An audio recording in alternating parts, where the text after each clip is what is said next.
The first step towards achieving your dreams is having the right coach. Get the best education with Arch Ocean and make your JEE mains be Arch and Nata. Dreams come true. Download the app now. Hello guys, तो आज आपको एक नया face दिखाई दे रहा होगा। First of all welcome to arch ocean. तो आपको आज एक नया फेस दिखाई दे रहा होगा। सब कंफ्यूज होंगे थोड़े से कि यार आज रोशन सर क्यों नहीं है। एक्चुअली जो चीज़ आज मैं बताने जा रहा हूँ ना, वो रोशन सर कभी और बताएंगे, लेकिन आज ये जरूरी था, इस वजह से मैंने अभी यहाँ पे आना जरूरी समझा। ठीक है, तो आज जो हम यहाँ पे चीज़ पढ़ेंगे वो क्या होगा कि हम ना, जो हमारा लास्ट पेपर आया जैसे जेई मेंस का, जो भी रिसेंटली जेई जनवरी के अंदर अटेम्प्ट हुआ है, वो हम देखेंगे कि उसके अंदर क्या क्या आया था। मतलब मैथ पोर्शन की मैं स्पेशली बात करूँगा आज, कि मैथ के अंदर स्पेशली जेई मेंस के अंदर क्या क्या आया था। जो हमारा आपका जेई मेंस का अटेम्प्ट हुआ था,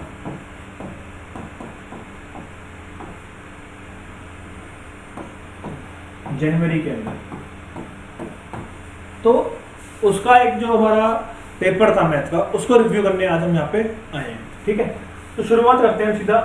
पहले मैं आपको बताता हूँ कि क्या क्या हमारी वेटेज थी, कि मतलब क्या क्या वेटेज में किस किस चैप्टर से कितने कितने क्वेश्चंस यहाँ पे आए थे, और कैसे आप अपने आने वाले अटेम्प्ट की प्रिपरेशन कर सकते हैं अकॉर्डिंग टू डेट। मतलब उसमें से आप देखोगे कि किस चैप्टर से हमारी वेटेज ज़्यादा थी, उस तरीके से आप उस चैप्टर को ज़्यादा अच्छी तरीके से पढ़ोगे। हो सकता है अगली बार भी उसमें से इतने क्वेश्चन आए। इस बार थोड़ा सा मैथ का जो पैटर्न है थोड़ा चेंज हुआ है। इन्होंने जो पहले फॉलो करते आए थे उस चीज़ को थोड़ा चेंज किया है कि ज्योमेट्री की तरफ थोड़ा सा बढ़े हैं। मतलब 3D ज्योमेट्री की तरफ अगर बात करूँ तो 3D से पहले इतने क्वेश्चन नहीं आते थे, इस बार थोड़े से ज़्यादा आए हैं। ज़्यादा नहीं, 2 से ज़्यादा। जैसे कि पहले क्वेश्चन हमारा एक आता था, पहले जो हमारा ज्योमेट्री का 3D ज्योमेट्री एंड वेक्टर से 1 या 2 क्वेश्चन आते थे, लेकिन इस बार हमारे 5 क्वेश्चन आए हैं। तो एक बार देख लेते हैं कि किस चैप्टर से कितने क्वेश्चंस आए हैं। उसके बाद हम एक बार जो पेपर है उसमें देखेंगे कि पहले हम देख लेते हैं कि किस किस यूनिट से कितने कितने क्वेश्चंस आए हैं। उसके बाद पेपर के साथ देखेंगे कि ये वाला क्वेश्चन किस यूनिट का है, किस चैप्टर का है। Okay,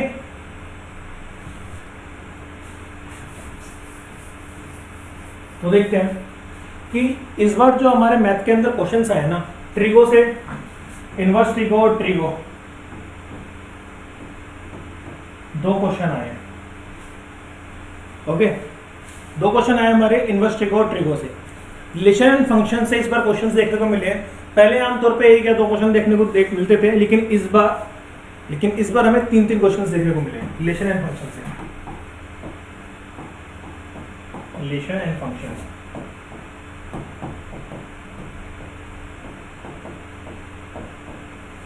okay.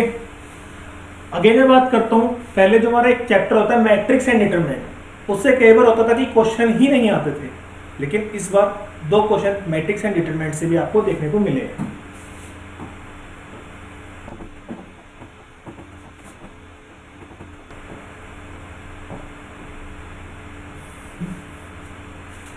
ठीक है, फिर अगेन जो हमारा एक सबसे बड़ा चैप्टर है कैलकुलस। एक्चुअली देखो, कैलकुलस का अगर मैं बात करूँ तो उसके अंदर मैक्सिमम नंबर ऑफ क्वेश्चंस क्यों आते हैं, वो इसलिए आते हैं। देखो, उसके अंदर अगर चैप्टर्स की बात करूँ तो लिमिट्स भी आपको उसके अंदर आता है, continuity, differentiability, derivative, integration, derivative, integration, उसके बाद डिफरेंशियल इक्वेशन। तो ये सारे एक बंच बन जाता है कैलकुलस। कैलकुलस एक अपने आप में एक, अगर बात करूँ तो अपने आप में एक छोटी सेल्फ बुक है कैलकुलस। तो अगेन कैलकुलस से हमारे हमें कितने क्वेश्चन देखने को मिले हैं? 6 क्वेश्चन कैलकुलस से 6। ठीक है, नेक्स्ट अगर मैं बात करूँ तो इस बार कुछ अलग हुआ है कि इन्होंने ना, पहले हमारा क्या होता था कि कॉनिक सेक्शन के अंदर मैं बात करूँ तो क्या क्या हमारी चीज़ें कवर होती हैं। कॉनिक सेक्शन के अंदर हम straight line, circle, parabola, hyperbola, ellipse. इस बार पैराबोला, हाइपरबोला, इलिप्स से क्वेश्चन ही नहीं आए।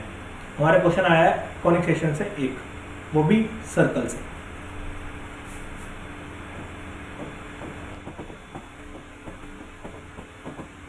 उसके बाद बात अगेन मैं आपसे बोलता हूँ कि arithmetic progression, AP and GP, sequence and series, उससे अगर मैं बात करूँ तो उससे मेरे को इस बार 3 क्वेश्चन देखने को मिले, दोनों 3 क्वेश्चन देखने को मिले। एंड वही मैं आपको बोल रहा था कि 3D ज्योमेट्री से 3 क्वेश्चन आए हैं, वेक्टर से 2 क्वेश्चन आए हैं, तो एपी और जीपी से कितने हो गए, एपी एंड जीपी से सीक्वेंस एंड सीरीज से 3 क्वेश्चन, ठीक है। देन हमारा वेक्टर से 2 क्वेश्चन, 3D ज्योमेट्री से 3 क्वेश्चन। अगर मैं टोटल नंबर ऑफ क्वेश्चन अभी निकालता हूं तो कितने हो गए, 2 2 4 3 7 3 10 10 और 2 12 18 19 19 और 3 22 क्वेश्चन तो हमारे कितने चैप्टर से, 1 2 3 4 5 6 7 8 चैप्टर से 22 क्वेश्चन हो गए। 8 क्वेश्चन और बचते हैं, सिंपल सेट से 1 क्वेश्चन आया है,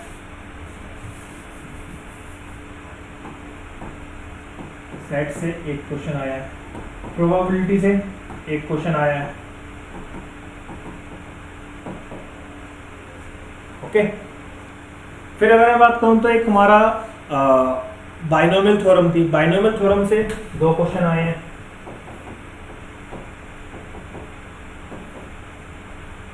कोऑर्डिनेट ज्योमेट्री से 1 क्वेश्चन आया है,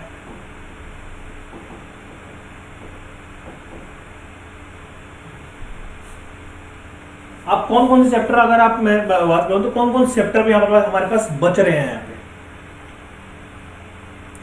तो हमारे पास अभी कौन कौन चैप्टर बच रहे हैं, कॉनिक सेक्शन बच रहे हैं, क्वाड्रेटिक ज्योमेट्री बच, क्वाड्रेटिक इक्वेशन बच रही है, ज्योमेट्री बोल रहा हूँ, क्वाड्रेटिक इक्वेशन हमारी बच रही है, तो क्वाड्रेटिक इक्वेशन से भी 2 क्वेश्चन आए हैं।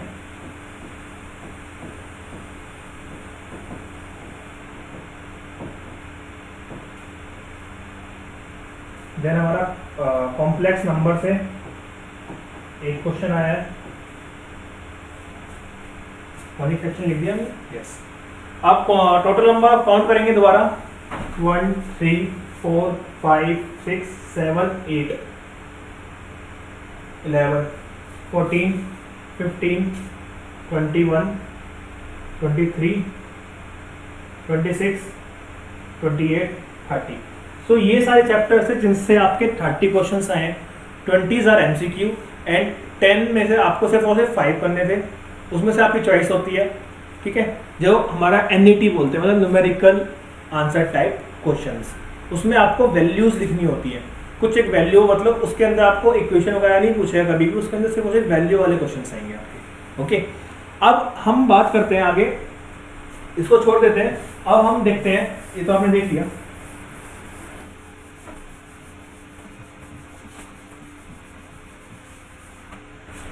अब हम खोल लेते हैं अपना एग्जाम पेपर, मतलब जो हमारा पेपर आया था जेई मेंस का जनवरी अटेम्प्ट वाला, उसके अंदर देखेंगे कि ये वाले सारी चीज़ें जो मैं आपको बताई, वो सारी चीज़ें फिट इन हो रही है या नहीं हो रही, चेक भी तो करना पड़ेगा ना, ओके। तो यहाँ पे हमारे पास पेपर है जेई मेंस का, यहाँ पे हमारे पास जेई मेंस का पेपर है,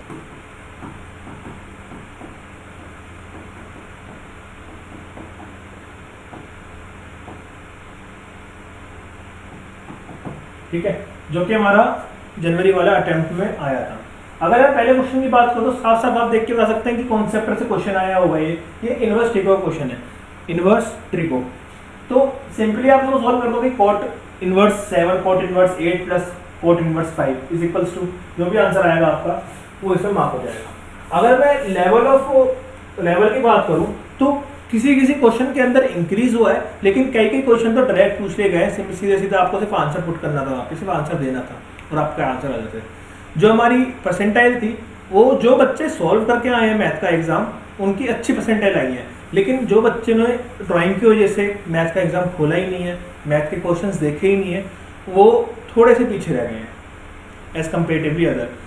अगर आप एक भी क्वेश्चन करके नहीं आए हो ना, तो भी आपके 30-40 परसेंटाइल इजीली आपने गेन की है। बस जेई मेंस के अंदर कंडीशन यही होती है कि आपको नेगेटिव मार्किंग नहीं लेनी है। एक बार पेपर रिव्यू करते हैं साथ साथ।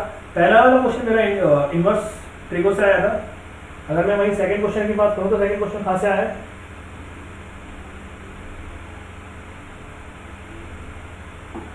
पहला क्वेश्चन इन्वर्सिटी को से आया है। दूसरा क्वेश्चन की अगर मैं बात करूँ तो दूसरा क्वेश्चन आपको साफ साफ पता लग रहा है, रिलेशन इन फंक्शन का ऑन टू और वन टू फंक्शन पूछा गया है, one one onto function.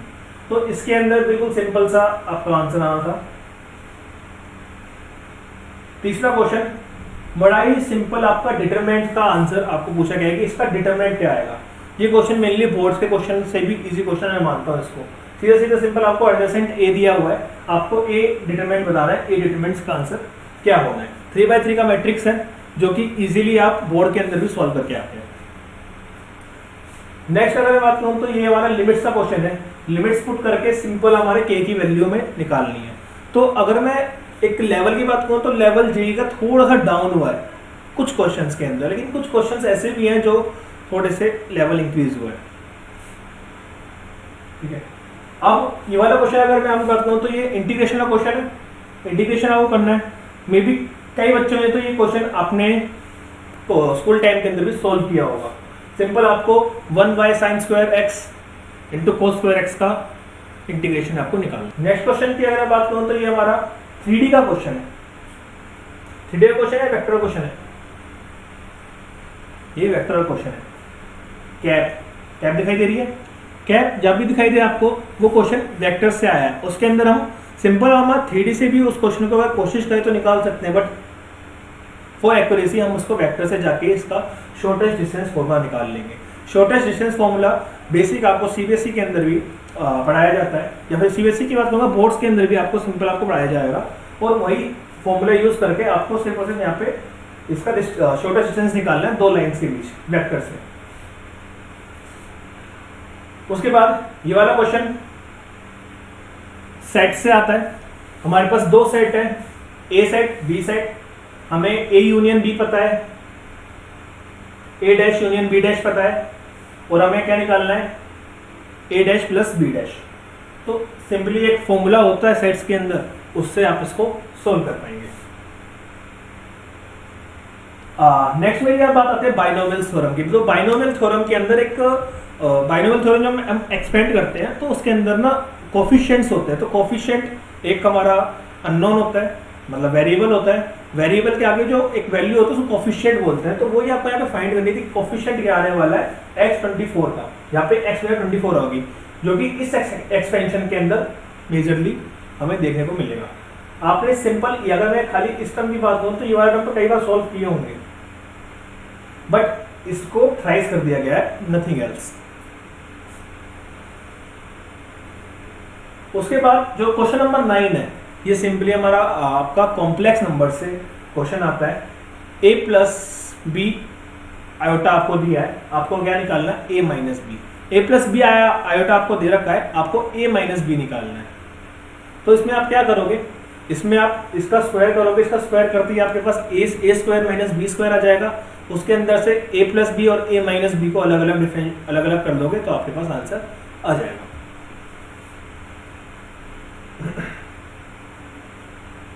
Next again domain निकालना है। तो डोमेन किस में निकालते हैं, मेनली हम रिलेशन एंड फंक्शन की जो भी हमारा क्वेश्चंस होते हैं उसमें हम डोमेन और रेंज की बात करते हैं। तो पहले हमारा जो क्वेश्चन आया था वो 1 1 ऑन टू फंक्शन से आया था, इस बार डोमेन एंड रेंज से आ गया है, सेम चीज। उसके बाद ट्रिग्नोमेट्री से सिंपल वैल्यू निकालने के लिए पूछी गई है यार। ये जेईई मेंस का पेपर है, आपको सिर्फ वैल्यू निकालने के लिए पूछा गया है कि sec 15 माइनस √3 cosec 15 की वैल्यू क्या है। इसमें सिंपली आपको क्या फॉर्मूला लगाना होगा,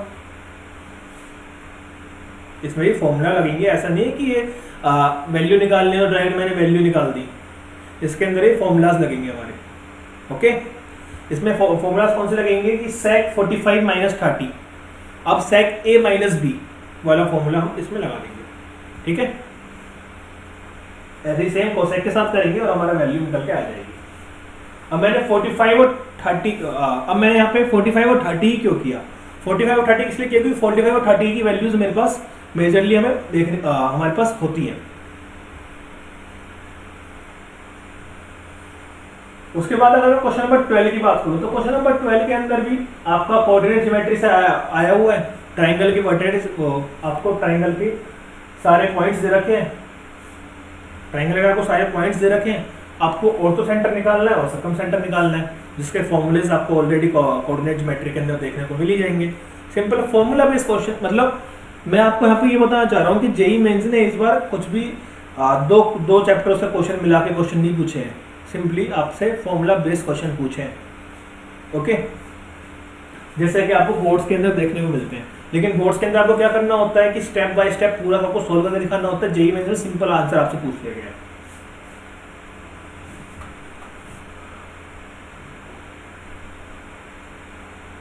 सिंपल है, इसमें तो पूछने की जरूरत भी नहीं है, साफ साफ क्वेश्चन के अंदर लिख दिया है कि डिफरेंशियल इक्वेशन को सॉल्व करना है। डिफरेंशियल इक्वेशन को सॉल्व करना है, आप इसको भी आप अगर देखा जाए तो ये भी इजीली हो जाएगा। ये इसको dx को यहाँ पे ले जाएंगे, y को यहाँ पे ले जाएंगे, डिवाइड करके हमारा सॉल्व हो जाएगा। फिर अगर मैं इस क्वेश्चन नंबर 14 की बात करूँ तो क्वेश्चन नंबर 14 किस चैप्टर से आया है? मात्र इस बार जो डिफरेंट हुआ है कि हमारा इस बार कुछ डिफरेंट चीज हुई है ना हमारे साथ, कि हमारा पैराबोला से क्वेश्चन नहीं आया, हाइपरबोला से क्वेश्चन नहीं आया, इलिप्स से क्वेश्चन नहीं आया। जो हर बार ये नहीं होता कि तीनों से क्वेश्चन आते, लेकिन तीनों में से किसी ना एक से क्वेश्चन मिलता था। इस बार वहां से क्वेश्चन ना मिलकर सिर्फ और सर्कल से क्वेश्चन मिला है। ये हमारा कॉनिक सेक्शन से क्वेश्चन है।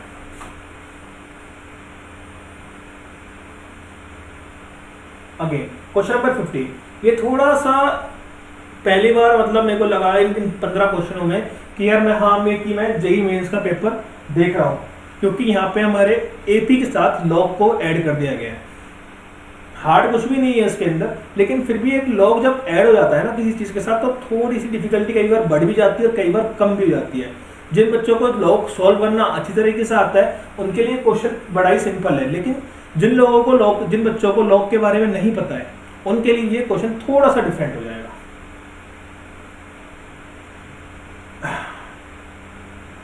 नेक्स्ट अगर वही बात करते हैं तो क्वेश्चन नंबर 16, ये आप चाहे तो सीक्वेंस एंड सीरीज से समझ लीजिए इस क्वेश्चन को। ये एपी से नहीं है, सीक्वेंस एंड सीरीज से क्वेश्चन है एक्चुअली में। मतलब एक जो हम स्टार्टिंग लेवल के क्वेश्चंस करते हैं ना कि 1 to 1000 के बीच 3 किस किस टर्म्स के अंदर आएगा, कैसे कैसे आएगा। आप अगर 5 मिनट लगाओगे ना तो वैसे भी इस क्वेश्चन को निकाल दोगे। उसके बाद अगर मैं बात करूँ क्वेश्चन नंबर 17 की, तो 17 में क्या है कि vector a equals to vector b equals to 1, मतलब यूनिट वेक्टर है। उसके बाद a प्लस बी रूट 3, ठीक है। If vector c is a vector such that a minus vector c minus vector a minus 2b equals to 3a cross b, then c dot b equals to, formula based question है, easily निकल के आ जाएगा आपका अगर आप कुछ relation इनके बीच निकालोगे। तो जैसे कि जो ये वाला वेक्टर है, ये वाली रिलेशन इसके साथ मर्ज करनी है, देन आपका आंसर निकल के आ जाएगा। जब आप a क्रॉस b को सॉल्व करोगे ना तो पूरा ही क्वेश्चन सॉल्व हो जाएगा। क्वेश्चन नंबर 18 की अगर बात करूं तो यहाँ पर भी जो बोर्ड के अंदर हम क्वेश्चन सॉल्व करते थे, बोर्ड्स के अंदर हम कैसे सॉल्व करते थे कि फर्स्ट 10 टर्म्स का सम इतना है, उसके बाद के जो 10 टर्म्स है उसका सम इतना है, और हमें क्या निकालना है, सम ऑफ फर्स्ट 50 टर्म्स। सिंपल। ये तो अगर मैं 12th क्लास का भी क्वेश्चन नहीं है, ये 10th क्लास के कुछ बच्चे तो इस क्वेश्चन को सॉल्व कर पाएंगे, जो कि हमारे जेईई मेंस के अंदर आया हुआ है।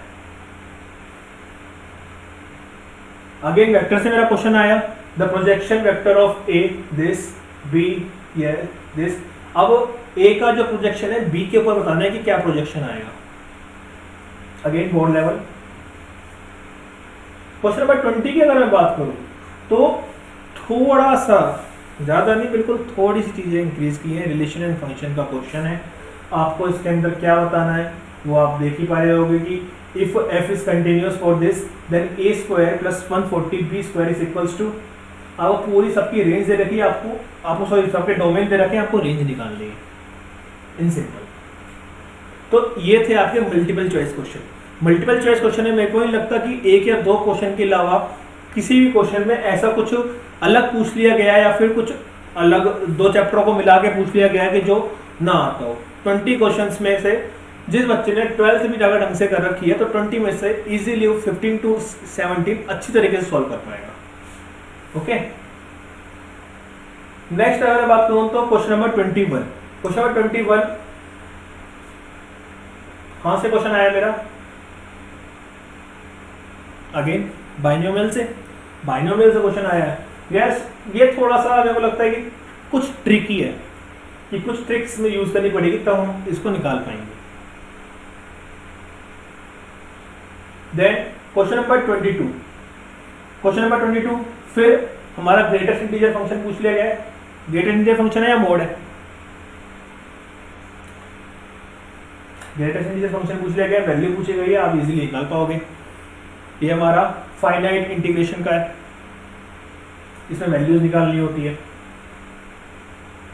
क्वेश्चन नंबर 23, अब क्वेश्चन नंबर 23 में हमसे क्या पूछा गया है? अल्फा और बीटा। हर बच्चों को यहाँ पे याद होगा कि अल्फा इंटू बीटा का वैल्यू और अल्फा प्लस बीटा की वैल्यू, अल्फा प्लस बीटा की वैल्यू होती थी b/a या फिर minus b/a, and alpha into beta की वैल्यू होती थी c/a। तो क्वाड्रेटिक इक्वेशन, बेसिकली वहां से क्वेश्चन पूछा गया, क्वाड्रेटिक इक्वेशन से। फिर अगर मैं बात करूं तो यहाँ पे थोड़ा सा मतलब मैट्रिक्स के साथ हमारा क्या इसमें इंक्लूड कर दिया गया है? ट्रिगो। मैट्रिक्स के साथ ट्रिगो इंक्लूड कर दी गई है, लेकिन जब आप इसको सॉल्व करने जाओगे ना तो इससे इजी क्वेश्चन नहीं होगा। Okay, again the length of projection of a line segment joining the points 1 0 -1 and -1 2 2 on a plane x plus 3y minus 5z is equal to 6 is d. Find 70 d square. आपको plane निकालना है। Same again board level question. Okay, उसके बाद हमारा फिर differential equation का question आ जाता है। क्वेश्चन नंबर 26 डिफरेंशियल इक्वेशन का क्वेश्चन आ गया। 27 जो क्वेश्चन है मेरा इंटीग्रेशन का क्वेश्चन है। सिंपली पूछा गया है कि y is equal to this and this, then dy by dx क्या होगा अगर x की वैल्यू 0 है तो। In triangle ABC, in triangle A, sorry cut कर देना इसको। क्वेश्चन नंबर 28, और क्वेश्चन नंबर 28 की बात करूं तो आपको ऊपर दिख रहा होगा कि इन ट्राइंगल ABC, तो ABC से मतलब ट्राइंगल सोच के ये मत सोचना कि ये क्वेश्चन कोऑर्डिनेट ज्योमेट्री का है। ये क्वेश्चन मेरा क्वाड्रेटिक इक्वेशन से आया है। यहाँ पर भी हमें रूट्स निकालने हैं। ओके, देन अगेन मेरा 3D से क्वेश्चन आया हुआ है। अब ये कि late L denotes the line in the xy plane with x and y intercept s2 and 1 respectively। इस ये क्वेश्चन कहां से? हमारा plane plus straight line, 3D geometry के अंदर प्लेन और स्ट्रेट लाइन का जो कॉम्बिनेशन होता है वहां से क्वेश्चन पूछा गया है। And question number 30 which is very simple, एक क्वेश्चन प्रोबेबिलिटी से लास्ट में पूछ लिया गया। तो अभी हमने एक 30 क्वेश्चन का एक सेशन देखा, एक स्मॉल सेशन, थोड़ा सा तेज था, बट इसके अंदर से मतलब मैं आपको ये बताना चाह रहा हूँ कि जो बच्चा बोर्ड्स की तैयारी छोड़ के जेईई मेंस की तैयारी करने जा रहा है तो ऐसा नहीं है। आप बोर्ड्स की तैयारी करो, साथ साथ थोड़ा सा लेवल को अप करके आप जेईई इजीली सॉल्व कर पाते हो। यहाँ पे अगर मैं बात करूँ 30 क्वेश्चन में से अगर आप 20 क्वेश्चन करके आ रहे हो, 20 में से 18 भी सही है, तो आपकी बहुत अच्छी परसेंटाइल बनने वाली है। और वैसे भी हमें 30 क्वेश्चन तो सॉल्व करने नहीं है, 25 सॉल्व करने हैं। 25 में से भी 20 हमारे लिए कंपलसरी है, 10 में से 5 की चॉइस होती है। ठीक है, उसके अंदर से भी अगर आप 25 में से भी मैं आपकी बात करूँ तो 20 आप सॉल्व करके आ रहे हो, क्योंकि अगर इस लेवल का पेपर आता है तो आपको 20 सॉल्व करके आने चाहिए। क्योंकि अगर आप बोर्ड 12 बोर्ड्स के साथ दे रहे हो, और जो बच्चे विदाउट मतलब ड्रॉप लेके दे रहे हैं, जिनका बोर्ड्स नहीं है इस बार, तो उनके लिए तो ये बहुत ज़्यादा सिंपल पेपर होने वाला है। इस साल का जेईई मेंस का जो आने वाले 3-4 साल थे, सबसे इजी पेपर इस बार आया जेईई मेंस का।